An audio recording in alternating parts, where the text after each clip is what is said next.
Shalom, Bapak Ibu Saudara-saudara yang diberkati Tuhan. Kita bertemu kembali dalam penjelasan pelajaran firman Tuhan.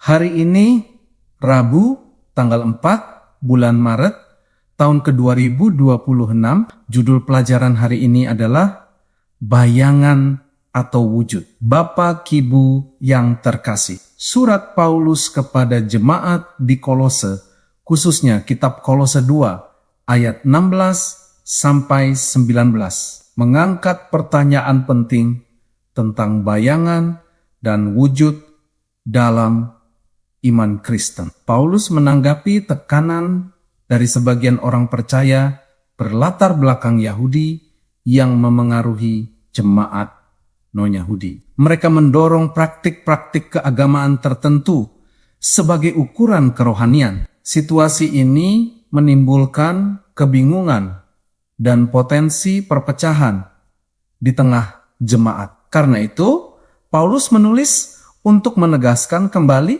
pusat iman, yaitu Kristus. Fokus utama bukan lagi simbol, melainkan pribadi yang digenapi simbol itu. Saudara sekalian, ayat 16 menyebutkan makanan, minuman, hari raya, bulan baru, dan hari Sabat.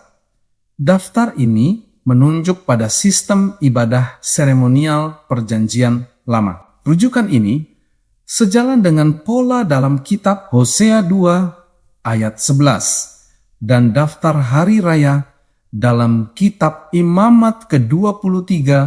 Praktik tersebut berkaitan erat dengan pelayanan bait suci dan korban persembahan. Paulus tidak sedang menentang hukum moral Allah, melainkan aspek seremonial yang menunjuk ke depan. Dia menyebut semuanya sebagai bayangan dari yang akan datang.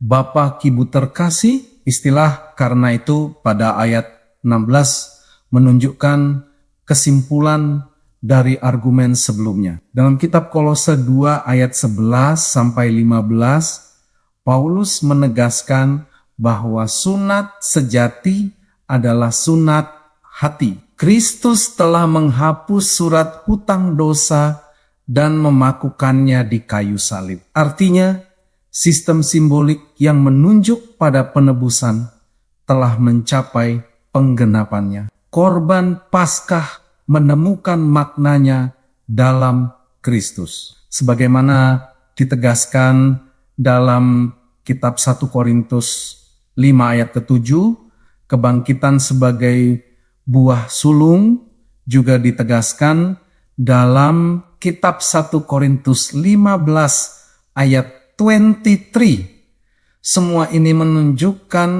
bahwa wujud sejati adalah Kristus sendiri, saudara terkasih. Paulus juga menyinggung kerendahan hati palsu dan penyembahan malaikat pada ayat ke-18.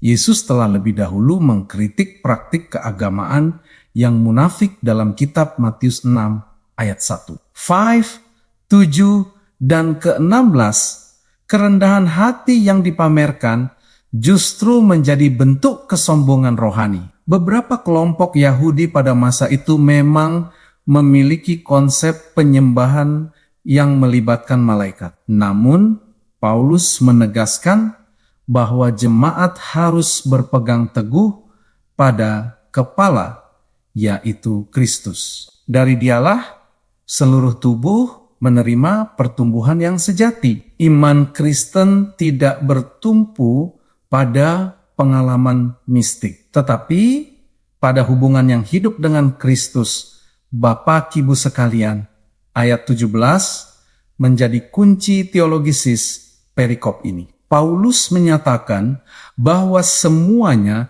hanyalah bayangan dari apa yang harus datang. Wujudnya ialah Kristus, pusat sejarah keselamatan. Bayangan memiliki fungsi penting, tetapi tidak boleh menggantikan realitas. Korban, hari raya, dan sabat seremonial menunjuk pada karya penebusan. Namun, Sabat hari ketujuh berbeda karena ditetapkan sejak penciptaan jauh sebelum sistem korban ada. Sabat penciptaan bukan sekadar simbol penebusan, melainkan peringatan akan karya Allah sebagai pencipta.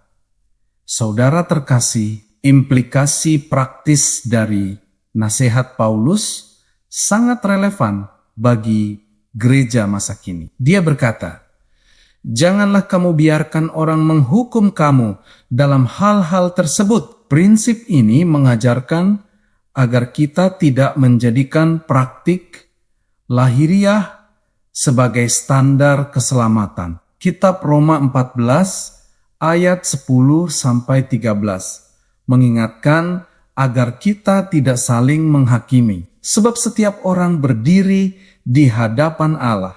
Keselamatan bukan hasil ritual, melainkan anugerah melalui iman kepada Kristus. Pada saat yang sama, kebebasan Kristen tidak boleh digunakan untuk meremehkan keyakinan orang lain. Kasih harus menjadi dasar relasi di tengah keberagaman praktik.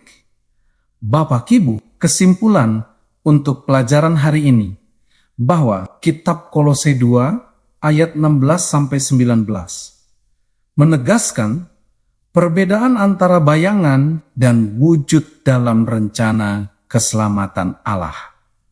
Praktik seremonial perjanjian lama berfungsi sebagai penunjuk menuju Kristus. Setelah Kristus datang dan karyanya digenapi, bayangan tidak lagi menjadi pusat. Jemaat dipanggil untuk berpegang teguh pada Kristus sebagai kepala gereja. Penghakiman berdasarkan ritual harus digantikan dengan kasih dan pengertian. Iman yang dewasa berakar pada Kristus, bukan pada simbol, dan menghasilkan kehidupan yang memuliakan Allah. Bapak, Ibu, saudara-saudara yang diberkati Tuhan. Sampai di sini penjelasan pelajaran firman Tuhan untuk hari ini. Sampai bertemu pada pelajaran yang berikutnya. Tuhan memberkati kita semuanya.